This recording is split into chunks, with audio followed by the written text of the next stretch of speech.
Ever installed a WordPress add-on and instantly regretted it? Today, we're diving into how to confidently undo or modify changes after adding a new add-on to your WordPress site, ensuring you're always in control. The first crucial step is to identify exactly what has changed. Did the layout break? Did a feature stop working as expected? Take a moment to assess the impact. Now, let's head to your WordPress dashboard and navigate to the Plugins section. This is where the mastery of add-on management begins.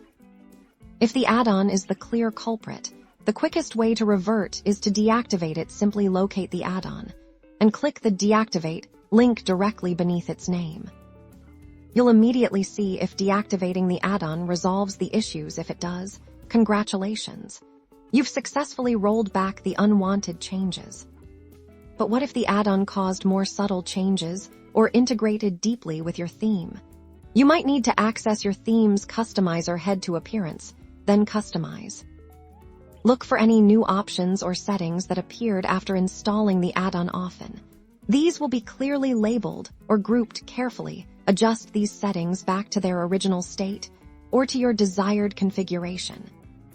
For more complex scenarios, or if you're unsure about potential conflicts, it's always best practice to test add-ons on a staging site or a local WordPress environment first. This way, you can experiment without affecting your live website.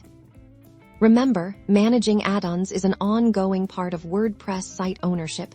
Don't be afraid to experiment, but always have a plan for how to revert if things go sideways. With these steps, you can confidently evolve your WordPress site, knowing you have the power to undo and redo changes at any time.